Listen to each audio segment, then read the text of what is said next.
La deuxième partie, une prédication complémentaire sur le livre de Samuel. 2 Samuel 6 et nous lirons tout le chapitre. David rassembla encore toute l'élite d'Israël au nombre de 30 000 hommes. Et David, avec tout le peuple qui était avec lui, auprès de lui, se mit en marche depuis Baal-et-Juda pour faire monter de là l'arche de Dieu, devant laquelle est invoqué le nom de l'Éternel des armées, qui réside entre les chérubins, au-dessus de l'arche. Ils mirent sur un char neuf l'arche de Dieu et l'emportèrent de la maison d'Abinadab sur la colline. Uza et Achio, fils d'Abinadab, conduisaient le char neuf. Ils l'emportèrent donc de la maison d'Abinadab sur la colline. Uza marchait à côté de l'arche de Dieu et Achio allait devant l'arche. David et toute la maison d'Israël jouaient devant l'Éternel de toutes sortes d'instruments de bois de cyprès, des harpes, des luths, des tambourins, des sistres et des cymbales. Lorsqu'ils furent arrivés à l'ère de Nacon, Uza étendit la main vers l'arche de Dieu et la saisit parce que les bœufs la faisaient pencher. La colère de l'Éternel s'enflamma contre Uza et Dieu le frappa sur place à cause de sa faute. Uza mourut là, près de l'arche de Dieu. David fut irrité de ce que l'Éternel avait frappé Uza d'un tel châtiment. Et ce lieu a été appelé jusqu'à ce jour Péretz Uza. David eut peur de l'Éternel en ce jour-là, et il dit « Comment l'arche de l'Éternel entrerait-elle chez moi ?» Il ne voulut pas retirer l'arche de l'Éternel chez lui dans la cité de David, et il la fit conduire dans la maison d'Obed-Édom de Gath. L'arche de l'Éternel resta 3 mois dans la maison d'Obed-Édom de Gath, et l'Éternel bénit Obed-Édom et toute sa maison. On vint dire au roi David, l'Éternel a béni la maison d'Obed-Édom et tout ce qui est à lui à cause de l'arche de Dieu. Et David se mit en route et il fit monter l'arche de Dieu depuis la maison d'Obed-Édom jusqu'à la cité de David, au milieu des réjouissances. Quand ceux qui portaient l'arche de l'Éternel eurent fait 6 pas, on sacrifia un bœuf et un veau gras. David dansait de toute sa force devant l'Éternel, et il était ceint d'une éphode de lin. David et toute la maison d'Israël firent monter l'arche de l'Éternel avec des cris de joie et au son des trompettes. Comme l'arche de l'Éternel entrait dans la cité de David, Michal, fille de Saül, regardait par la fenêtre et voyant le roi David sauter et danser devant l'Éternel, elle le méprisa dans son cœur. Après qu'on eut amené l'arche de l'Éternel, on l'a mis à sa place au milieu de la tente que David avait dressée pour elle. Et David offrit devant l'Éternel les holocaustes et des sacrifices d'action de grâce. Quand David eut achevé d'offrir les holocaustes et les sacrifices d'action de grâce, il bénit le peuple au nom de l'Éternel des armées. Puis il distribua à tout le peuple, à toute la multitude d'Israël, hommes et femmes, à chacun un pain, une portion de viande et un gâteau de raisin, et tout le peuple s'en alla, chacun dans sa maison. David s'en retourna pour bénir sa maison, et Michal, fille de Saül, sortit à sa rencontre. Elle dit, « Quel honneur aujourd'hui pour le roi d'Israël de s'être découvert aux yeux des servantes de ses serviteurs, comme se découvrirait un homme de rien. » David répondit à Michal, « C'est devant l'Éternel qui m'a choisi de préférence à ton père et à toute sa maison pour m'établir chef sur le peuple de l'Éternel, sur Israël. C'est devant l'Éternel que j'ai dansé. Je veux paraître encore plus vil que cela et m'abaisser à mes propres yeux. Néanmoins, je serai en honneur auprès des servantes dont tu parles. » Or, Michal, fille de Saül, n'eut point d'enfant jusqu'au jour de sa mort. C'est la seule lecture pour ce matin. Et avant de laisser la place à Valentin, et avant que les enfants rejoignent l'école du dimanche, je vais prier.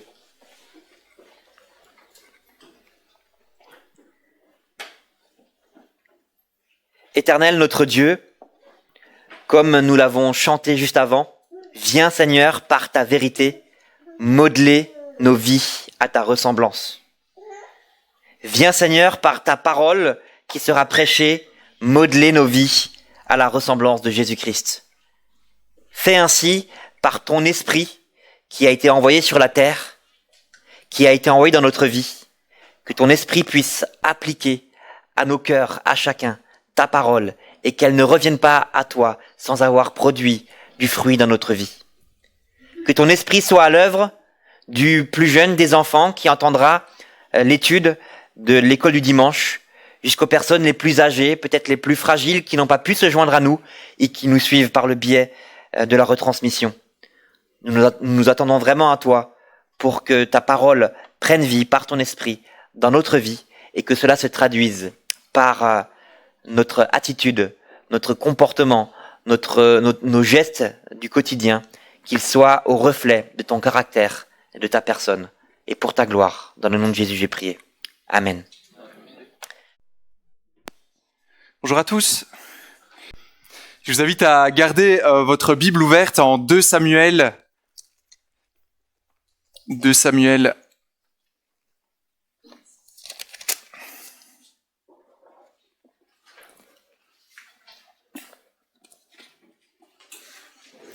Alors voilà, comme vous l'avez remarqué, on revient encore sur ce texte, un texte assez riche et si vous n'étiez pas là la dernière fois, c'est pas grave, je vais brièvement rappeler ici ce qu'on avait vu et on s'était surtout concentré sur la première partie. J'aimerais maintenant me concentrer plus sur la fin de ce chapitre 6. Et on avait vu la dernière fois donc un texte, si vous vous rappelez, à la fois terrifiant et merveilleux. Terrifiant et merveilleux. Un texte qui, sous certains aspects, nous a rendus peut-être assez perplexes, inquiets. On avait découvert un texte simplement extraordinaire. Pourquoi ? On se le rappelle ensemble. On avait vu ce que ça veut dire en fait, ce qui se passe lorsqu'un être parfait, tel que Dieu, s'approche, rencontre un être qui ne l'est pas. On a vu ça avec l'histoire d'Ouza. Et ce qui était terrifiant, et que nous avions vu, représenté par Ouza, ou dans un premier temps David, c'est que même les plus belles actions d'un être qui n'est pas saint, qui n'est pas pur, même notre plus beau zèle, même nos plus belles réflexions empreintes d'amour envers Dieu, ne méritent au final que la colère de Dieu si ça ne correspond pas à ce que Dieu a décrété. C'était principalement ça, ce qu'on avait vu dans la première partie. On peut avoir autant d'amour pour Dieu, mais si ça ne correspond pas à ce qu'il attend de nous, au final, c'est très dangereux de s'approcher de Dieu comme cela. Mais à travers ce texte, nous avions également découvert un Dieu qui veut pourtant bénir. On a vu ça avec Obed-Édom notamment, pour ceux qui étaient là. Un Dieu qui veut offrir une solution afin que celui-même dont nous avons tellement besoin dans cette vie pour vivre, Dieu, et pour cette éternité, eh bien, puisse venir vivre parmi nous, dans une des relations les plus intimes et personnelles. On voit ça aussi dans le Nouveau Testament où Dieu fait de nous le temple du Saint-Esprit. On s'était posé la question, mais comment cela peut être possible ? On avait découvert que la sainteté de Dieu, vue dans une perspective biblique, c'était en fait utile pour promouvoir notre joie en l'Évangile. Car plus on réalisait à quel point Dieu est saint, sa sainteté est élevée et que nous ne le sommes pas, on s'émerveillait de voir ce que David avait également découvert dans un deuxième temps, qu'un sacrifice existait. Vous vous rappelez, ceux qui ont porté l'arche la deuxième fois, ont fait 6 pas, se sont arrêtés, ont fait un sacrifice de paix. Une fois qu'ils ont amené l'arche au centre de la ville, là où elle devait se trouver, ils ont refait un sacrifice.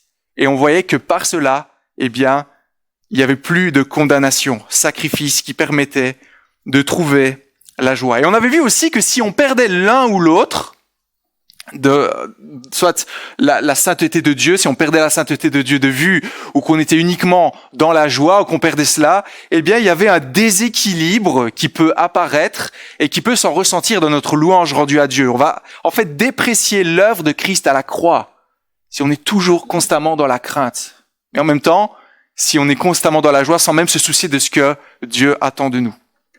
Et donc, ce matin, je voudrais revenir sur ce texte, car il me semble qu'il y a encore quelques éléments importants qui peuvent nous aider à progresser ensemble. Et je vous invite à replonger dans cette histoire avec un premier point ce matin, une joie dérangeante. Une joie dérangeante. Alors regardez avec moi à nouveau, rappelons-nous ensemble la faute d'Ouza, on l'a lu, verset 6 ici. Lorsqu'ils arrivèrent à l'ère de Nakon, Ouza étendit la main vers le coffre de Dieu, le saisit, parce que les bœufs avaient glissé. Le Seigneur se mit en colère contre Uza, Dieu l'abattit là à cause de cette faute, Valentin avait mangé cette insolence. Uza mourut là, près du coffre de Dieu. On avait vu la dernière fois que Dieu donne des règles strictes, des règles claires, qui ici, dans ce cas précis, n'ont pas été respectées. Nous avions dit que pour vivre pour Dieu, il est important de revenir à la parole, pour ne pas faire tout ce que la folie de nos cœurs nous autorise, même si ça nous semble acceptable. En fait, il y a une manière appropriée de s'approcher de Dieu. Il y a une manière appropriée d'être en relation avec lui. Et en fait, il n'y a que Dieu qui peut nous dire la manière appropriée de s'approcher de lui. Il n'y a que lui qui peut nous dire, voilà comment tu peux venir dans ma présence. Et ça, c'est toujours vrai aujourd'hui. Dieu est Dieu. On l'avait vu la dernière fois, je ne vais pas revenir sur tous ces détails, mais encore aujourd'hui, dans le Nouveau Testament jusqu'à nos jours, Dieu est toujours ce Dieu saint. Dieu est toujours ce Dieu qui juge ce qui n'est pas saint. Et c'est toujours à lui de nous dire comment vivre une vie qui le glorifie, n'est-ce pas?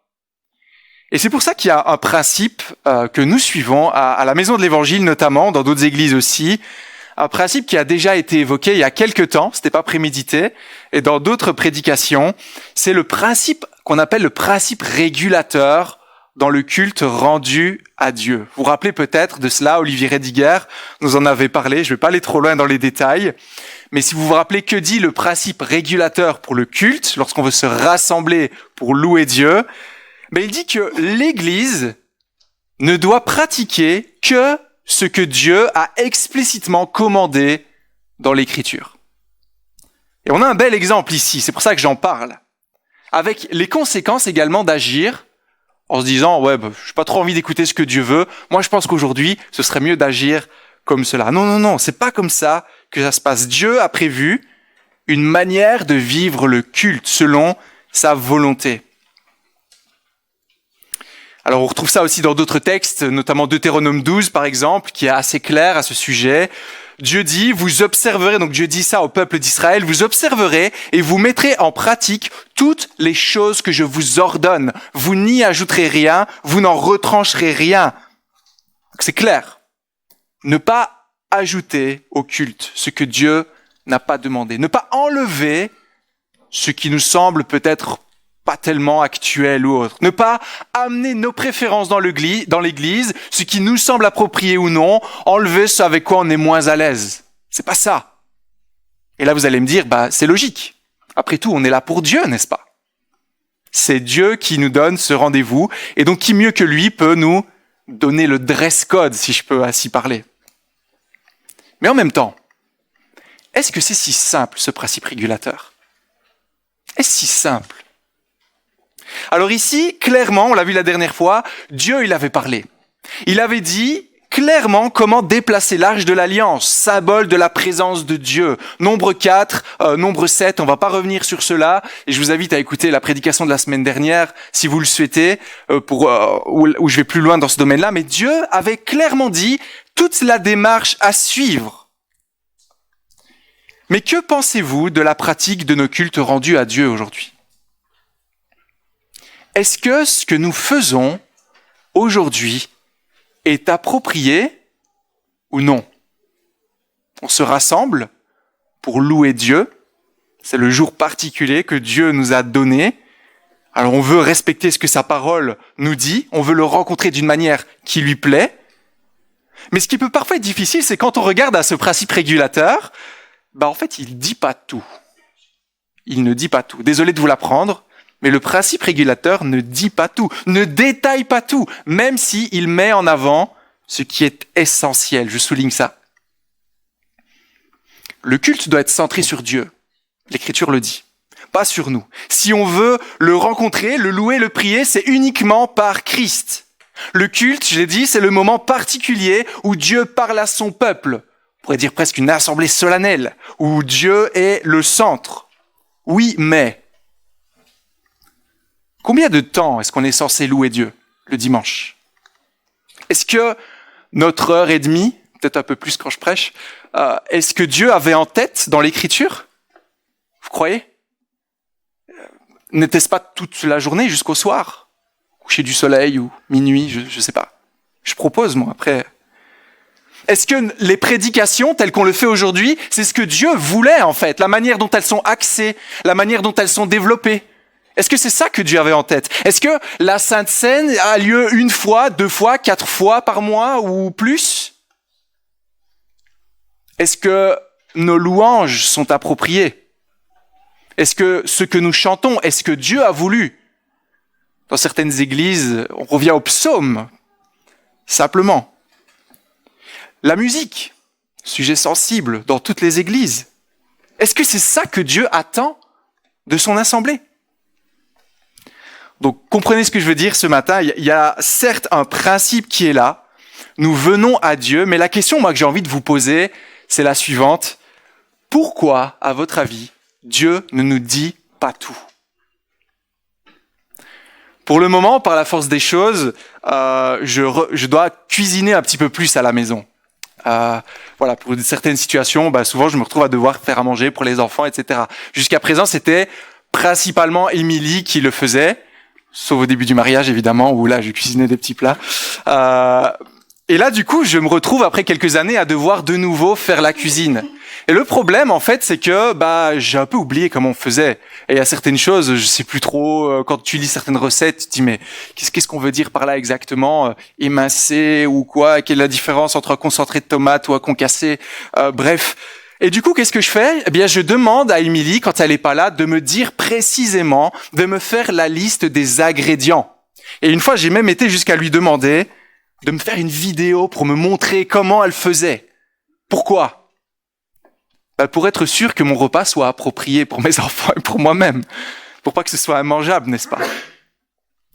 Pourquoi, alors, Dieu ne fait-il pas la même chose avec nous dans l'Église?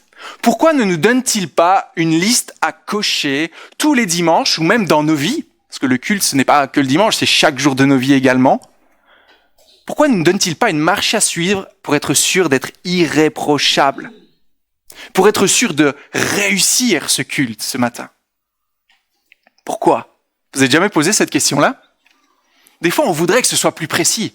Avoir des lois qui soient clairement mises, pouvoir se dire, avoir un tableau, check la louange c'est fait, check la pianiste était là, check le président était là.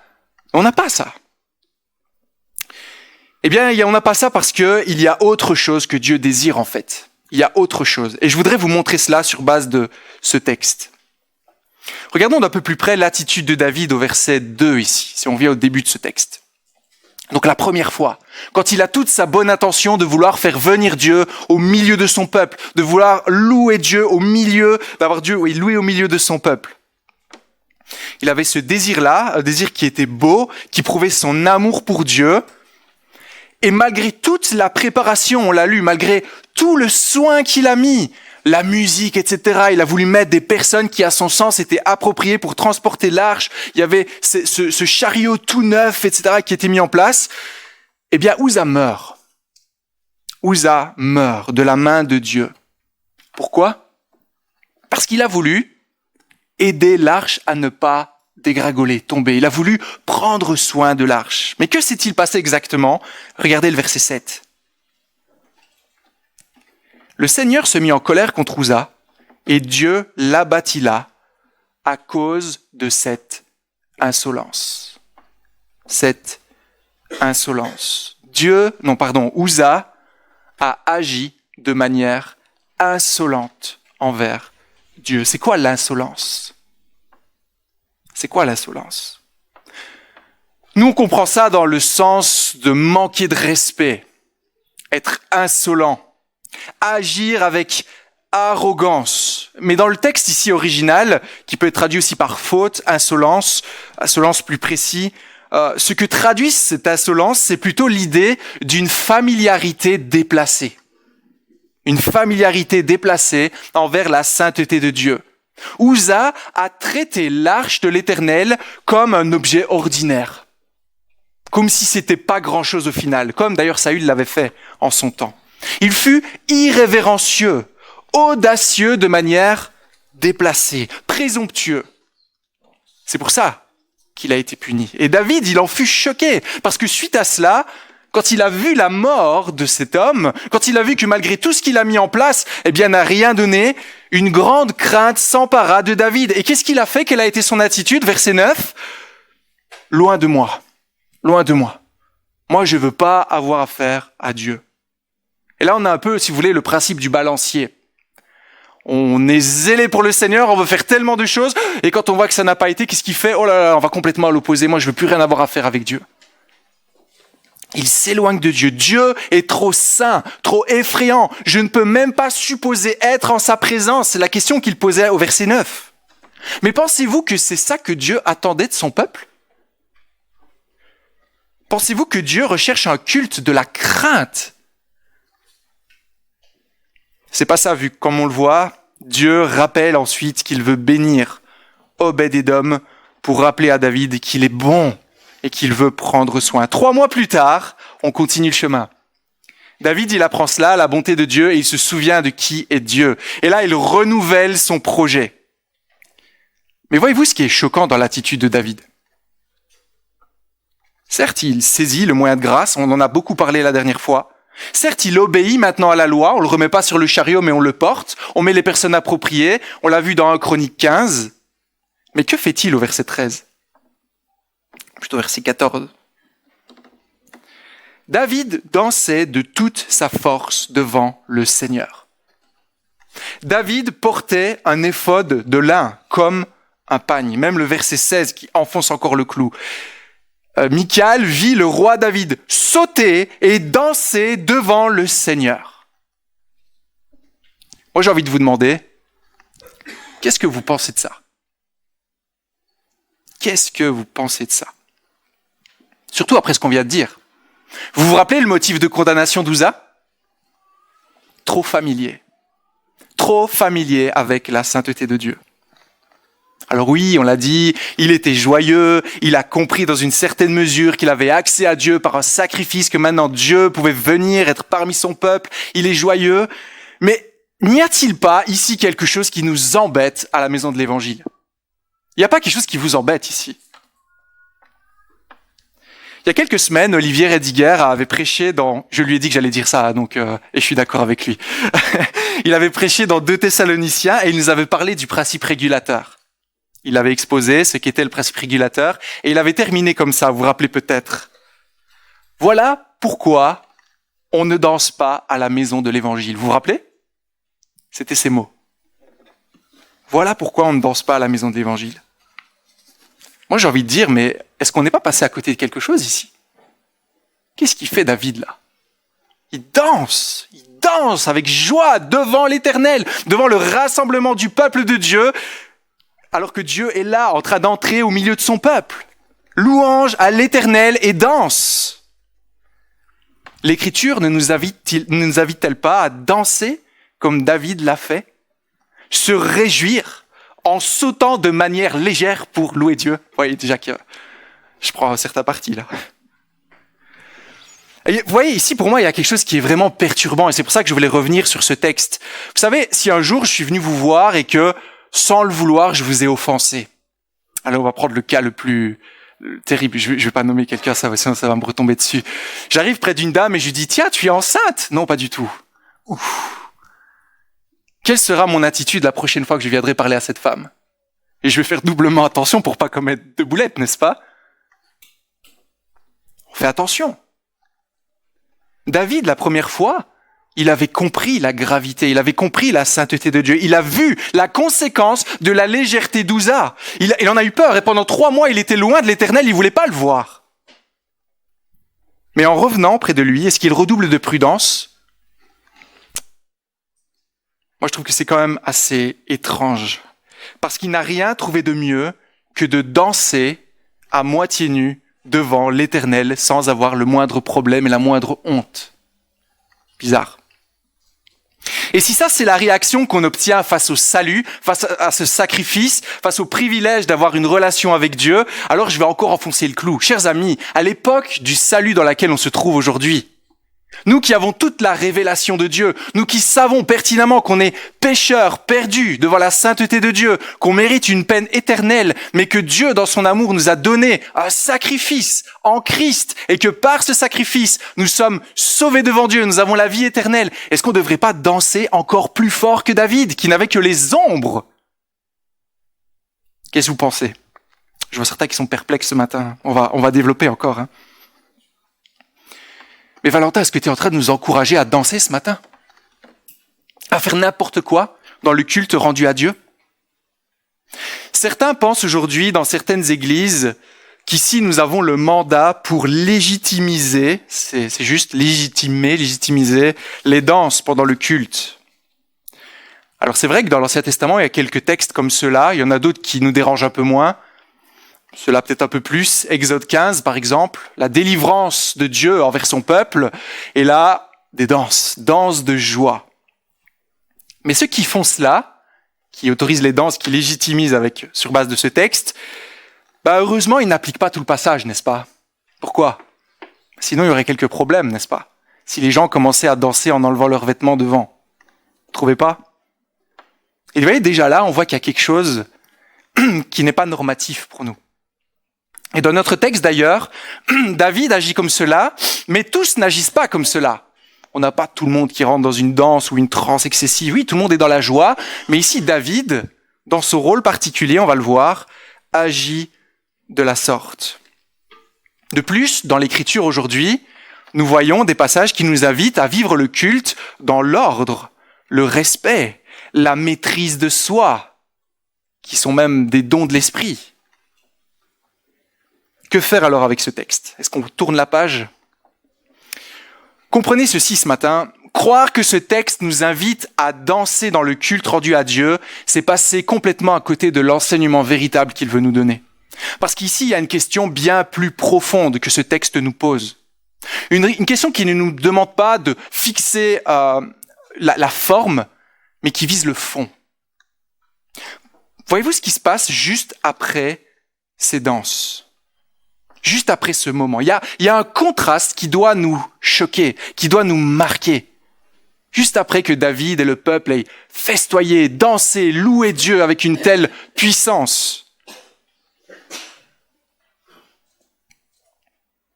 On passe tout d'un coup de la chaleur et la joie à la froideur et l'amertume. Vous voyez ça, avec Michal, à la fin, ce qui se passe? Et c'est là que ce texte veut nous conduire. En fait, il veut parler des dispositions de nos cœurs. C'est le deuxième point. Un cœur froid ou mal disposé ne peut être approprié devant Dieu. David, après avoir fait la fête comme jamais, dans la présence de Dieu, au milieu d'Israël, rentre chez lui avec des bonnes intentions. Lesquelles? Début du verset 20, là on est sur la fin. David revient pour bénir sa maison. C'est quoi bénir sa maison? Ça veut dire qu'il veut dire du bien, il veut faire du bien à sa famille, parce qu'il est dans la joie de son salut, dans la joie de pouvoir avoir cette communion avec Dieu. Mais là, comment est-il reçu? Avec froideur, avec ironie, avec critique, qui est l'opposé d'une bénédiction, n'est-ce pas? Pourtant, de notre point de vue, ou je veux dire peut-être de mon point de vue, moi je suis plutôt à l'aise avec l'attitude de Michal dans ce texte, qui semble beaucoup plus respectueuse de la gloire de Dieu au premier abord. Pourtant, quand on regarde ce texte, à la fin de ce chapitre, on voit qu'il y a plusieurs problèmes qui ne vont pas avec Michal. Regardez le verset 16. Comme le coffre du Seigneur entrait dans la ville, Michal, fille de Saül, regardait par la fenêtre. Elle vit le roi David sauter, danser devant le Seigneur, et elle le méprisa dans son cœur. Verset 20. David revint pour bénir sa maison, et Michal, fille de Saül, sortit à sa rencontre. Elle dit: quelle gloire aujourd'hui pour le roi d'Israël de s'être exposé aux yeux de ses servantes et des gens de petite stature comme s'exposerait un homme de rien. Voyez-vous les problèmes qui apparaissent ici? On peut même lire le verset 23. Michal, fille de Saül, n'eut pas d'enfant jusqu'au jour de sa mort.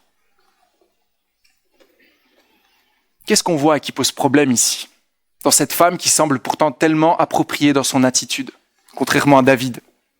Déjà, elle n'est pas à la fête. Vous voyez ça? Elle n'est pas là. Elle qui se soucie pourtant tellement de la gloire de Dieu, ce qu'elle nous dit au verset 20, de la gloire du roi d'Israël. Elle n'est pas à la fête. Imaginez, bon, il faut imaginer, votre star préférée, votre acteur préféré ou ce que vous voulez, c'est une personnalité que vous appréciez particulièrement, Emmanuel Macron. Passe ici à Morche-Villers-le-Bas. Pourquoi vous rigolez? C'est incroyable ça. Il passe pour faire un beau discours pour les Morche-Villérois, les Morche-Villéroises. Et là, qu'est-ce que je fais? Je reste chez moi et je regarde par la fenêtre. Pourtant, c'était mon héros. Je l'ai dit à tout le monde. Moi, j'aime le président. Mais pourtant, quand il arrive, je ne suis pas là. Qu'est-ce que ça montre sur mon amour envers lui? Bon, je vous laisse un peu. Deuxièmement, elle méprise son époux dans son cœur, alors qu'il n'est même pas là. Elle le voit et elle se dit, mais c'est pas possible, plein d'amertume qui est là. Elle est ironique.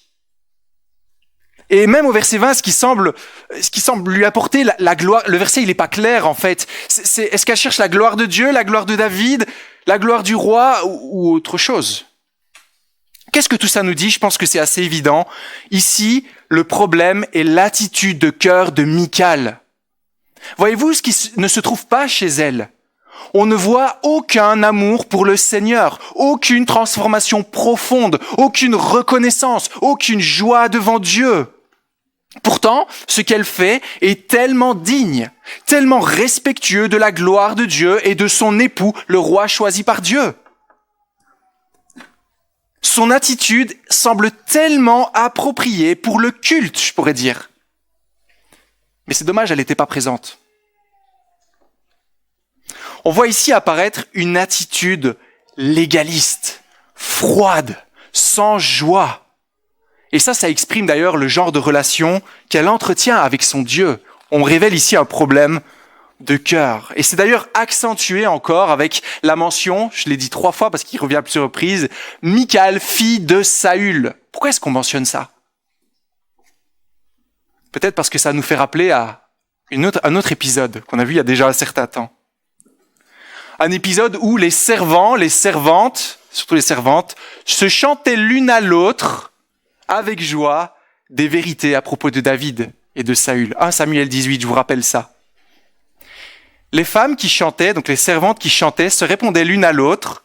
Saül a frappé ses 1000 et David ses 10 000. Vous vous rappelez de ça? Qu'est-ce qu'il a provoqué ce chant chez Saül? Saül, il aimait David. Et à partir de ce moment-là, amertume, rejet. Pourquoi? C'était quoi le problème de Saül? Il voulait la gloire pour lui-même. Mais il ne voulait pas, il n'aimait pas Dieu, il n'avait pas de relation avec lui. Vous voyez, on a l'histoire qui se répète ici. Et donc, qu'est-ce qui lui apporte le plus finalement à cette fille de Saül? La gloire de Dieu? Verset 20. Plutôt le prestige, la fierté, le qu'en dira-t-on? Voici les dispositions de son cœur, certes devant David, mais surtout devant Dieu. Surtout devant Dieu. Voyez-vous comment on peut masquer l'état de notre cœur, détourner l'attention de notre situation, de ce que l'on vit vraiment, de notre état spirituel, c'est ça, en mettant un peu un masque ou autre devant les gens. On cache ce qui est essentiel, ce qui est le plus précieux pour Dieu, avec des artifices. Tu as vu David? C'est honteux ce qu'il a fait. C'est honteux.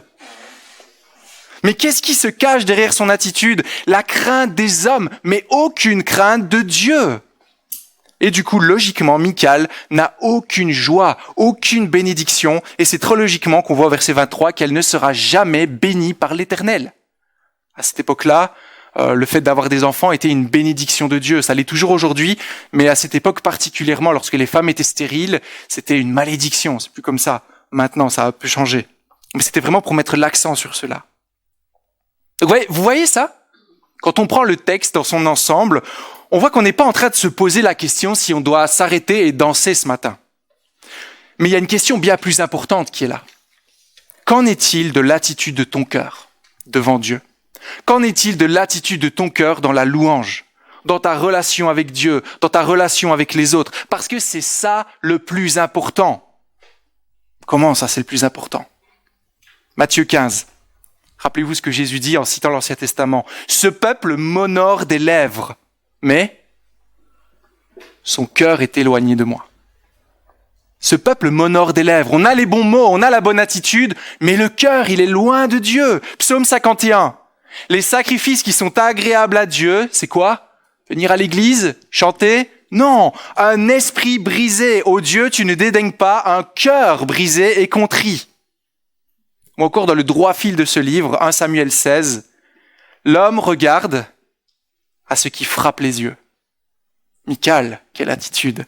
Mais l'Éternel, il regarde au cœur. C'est quoi l'état de ton cœur, Michal? Parle-nous un peu de ta relation avec Dieu. C'est tellement facile d'accomplir des œuvres religieuses, d'avoir l'air spirituel, de savoir mieux que quiconque comment vivre pour Dieu.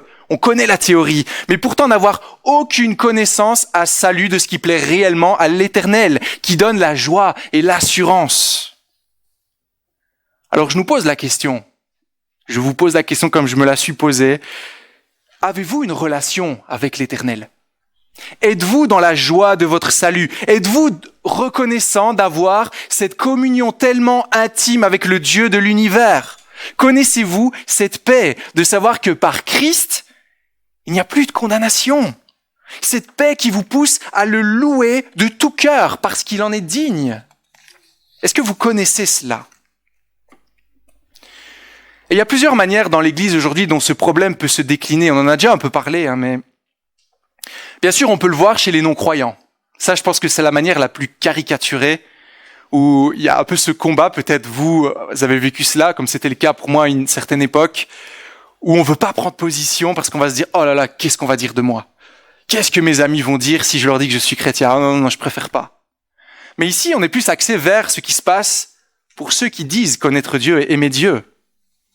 Et on peut voir apparaître un paraître religieux, une attitude formatée, attachée à nos préférences plutôt qu'à Dieu. On dit chercher la volonté de Dieu, mais en fait, on cherche que ce qui nous plaît, ce avec quoi on est à l'aise. Et c'est une manière de vivre la vie chrétienne qui émane plus de tradition souvent. On a toujours fait comme ça, c'est bien, c'est beau. Préférence. Quand j'ai eu, il y a longtemps, toi à mon avis tu vas savoir de quoi je parle, on avait un cours sur le ministère pastoral et c'était avec 2 pasteurs et il y en avait un qui nous avait dit que, nous on n'a pas ça donc je suis content, je peux le dire, il y avait un espèce de linge qu'on mettait sur le repas du Seigneur. Vous voyez, on mettait, au moment de la présentation, il y avait un linge blanc qui était mis, repassé et tout ça. Et ce linge-là, il fallait vraiment le respecter. C'était presque sacré en fait. Et il fallait le replier de manière religieuse et le mettre. Et ça, c'était presque comme, je sais pas, gérer une relique ou quelque chose comme ça. Et il y a des gens qui étaient vraiment à cheval sur ça. Alors que c'est pas l'essentiel. Et l'autre pasteur a dit, mais moi, la première fois que je suis entré en fonction, je suis arrivé et dès que j'ai vu ce linge, j'ai fait une boule avec et je l'ai mis de côté. Et là, dans l'assemblée, les gens ont été choqués. À l'église, on n'a pas cette attitude. À l'église, on ne fait pas ça. Comment peut-il louer Dieu de cette manière? Et permettez-moi un exemple de mon église d'enfance. Il y avait un homme qui disait toujours, si tu portes pas la cravate, je ne t'écoute pas. Si t'as pas de cravate, je ne t'écoute pas. Mais ça vient d'où la cravate? Elle est belle, hein? C'est une tradition hollandaise du XVIIIe siècle, les amis. C'était la manière dont les pasteurs protestants de l'époque, les hommes instruits, les enseignants se vêtissaient, on dit ça, étaient vêtus. Veste, chemise, col. Il n'y a rien de spirituel là-dedans. Alors, pour vous montrer que j'ai pas de problème, je pense dans cette église, il n'y a pas de problème, j'en ai mis une pour vous dire que je suis pas contre la cravate, d'accord? Il n'y a personne qui a osé me faire une remarque sur ça, en tout cas actuellement. Mais je pense pas qu'il y a un problème avec ça. Mais c'est juste l'exemple que je veux vous montrer. Que parfois on s'attache à des détails, mais c'est pas ça qu'on veut. Finalement, qu'est-ce qui est important? On peut parfois reprocher à certains d'être trop rigides dans leur manière de louer l'Éternel, ou certains d'être trop souples, à l'inverse. Oh là là là là, lui, il loue de cette manière-là. Il lève les mains ou pas, ou lui, il est droit comme un i, ou il chante pas ou quasi pas, ou lui, il chante à pleine voix. Mais c'est pas ça. Ce qui est difficile avec ce thème aussi, c'est qu'on a tous nos tempéraments, n'est-ce pas? On a tous nos tempéraments, on est tous différents. Autre exemple encore. Stuart Olyott raconte dans un de ses livres je fais ça avec le sourire, mais c'est pas drôle en fait, l'histoire d'une femme chrétienne qui a reçu la nouvelle de la mort de son fils, une dame anglaise. Et vous savez quelle a été sa réaction quand elle a appris la mort de son fils? Elle a fait ça. Oh dear. Oh dear. Oh là là. Oh mon Dieu. Est-ce que vous trouvez que c'est une attitude appropriée en apprenant la mort de son fils? Vous, si vous apprenez ça, vous serez peut-être en train de crier, d'être aux larmes, d'être tétanisé. Mais elle, ça ne veut pas dire qu'elle n'aimait pas son fils, mais c'était juste sa manière d'exprimer avec tout son être cette tristesse et cette peine. On est tous différents dans la manière de vivre le culte. Bon, c'est des exemples ici. Et parfois, le danger qui apparaît ici, comme on le voit avec Michaël, c'est pour ça que je donne tant d'exemples, c'est que c'est très facile de pointer le doigt, alors que nous-mêmes, nous n'avons aucune relation avec le Seigneur ou une relation très pauvre avec le Seigneur. C'est très facile de dire, mais qu'est-ce qu'il fait? Comme on dit, doigt devant, trois. Vous connaissez ça? Trois, oui, c'est juste. Pointer le doigt, alors que nous, on ne vit rien avec Dieu, qu'on fait des compromis avec le péché, mais que dans l'Église, on semble tellement saint, tellement pur, que notre souci n'est pas la gloire de Dieu, mais notre gloire, en fait, en quelque sorte. Que va-t-on penser de moi si je fais ça? C'est pas comme ça qu'on loue Dieu. Mais quand même, Valentin, quand même. David, il danse à moitié nu. Quand même. Il n'y a pas quelque chose à nous dire ici. On noie un peu le poisson, n'est-ce pas? Est-ce que toi, t'aurais laissé ça dans l'église? Faites pas ça, s'il vous plaît.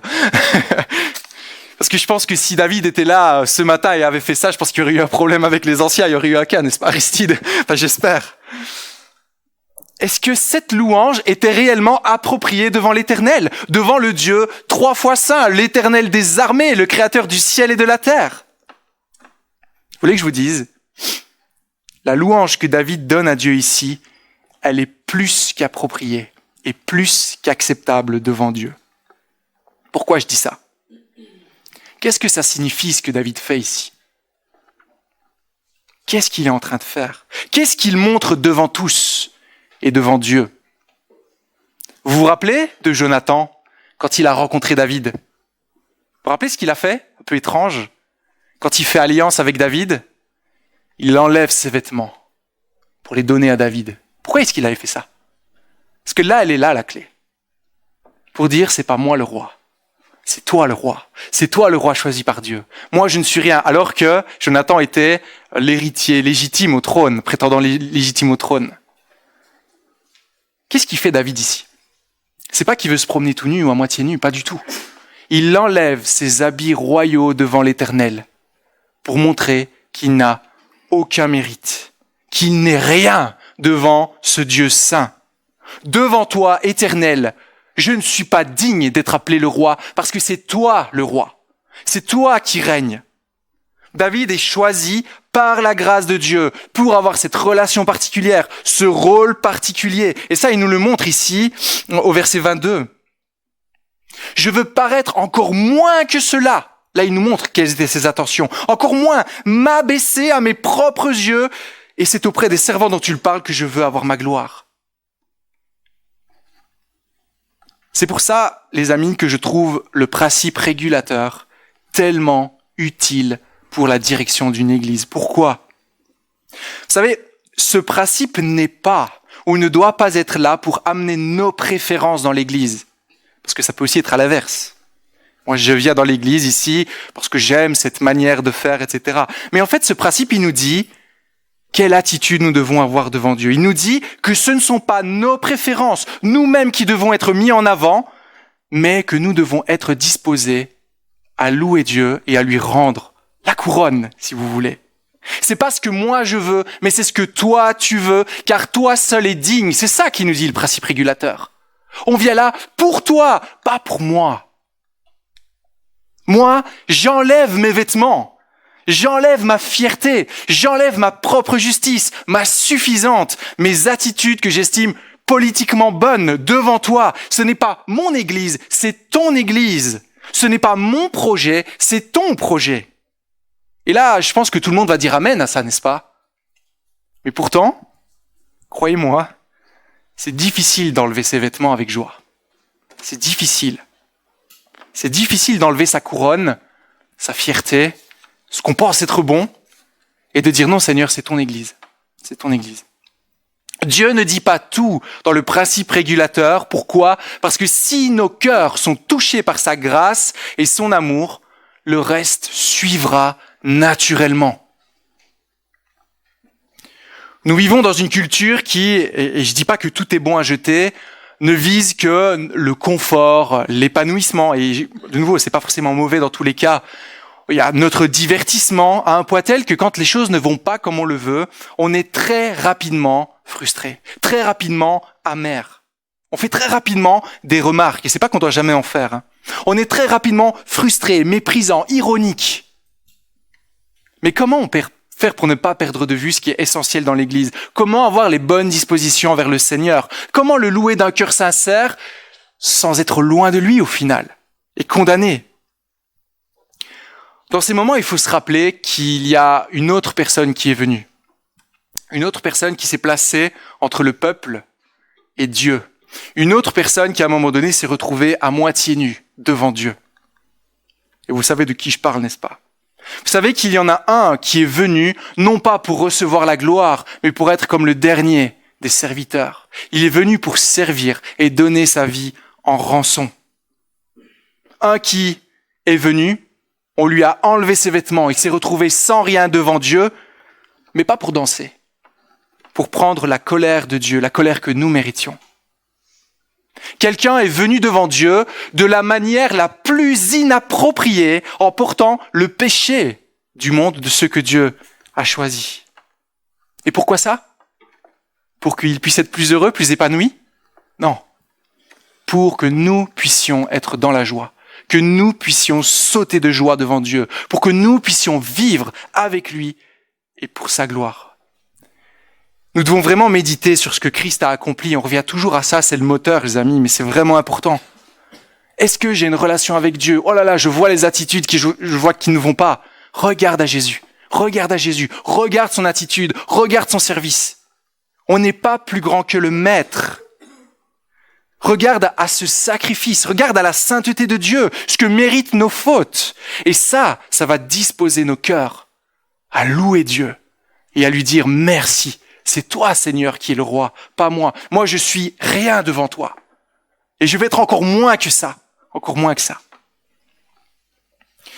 À nouveau, j'espère ce matin que je me fais pas mal comprendre. Le message de ce texte ce matin, c'est pas un encouragement à dire « je fais n'importe quoi parce que je suis dans la joie ». Comprenez-moi. Je suis plus sous la loi, je suis sous la grâce et du coup, je fais ma louange sincère à Dieu. N'oublions pas ce qu'on a vu la dernière fois, la semaine passée, parce qu'il y a un équilibre ici à avoir. Mais ici, l'invitation, c'est clairement à regarder à nos cœurs devant Dieu, d'avoir un cœur qui aime Dieu, qui le place lui au centre, pas nos préférences, pas ce qu'on pourrait penser être bon. Bon, je l'ai dit, je pense au moins 10 fois, vous l'avez compris. Vous savez, beaucoup, comme Michal, ont les bons mots, ont la théorie, mais beaucoup ne le connaissent pas vraiment. Comme Michal, qui finalement ne sera jamais béni par l'Éternel. Avons-nous une relation vivante avec le Seigneur dans nos joies, dans nos peines, dans nos doutes, dans nos craintes, dans l'église locale ? Est-ce que votre plus grand désir, c'est de paraître devant lui sans rien, sinon sa grâce, pour sa gloire ? Sans aucune once d'attention envers vous. Mais lui et rien que lui. Et je pense qu'il faut revenir à Christ encore et encore pour lui rendre un culte qui soit approprié. Amen.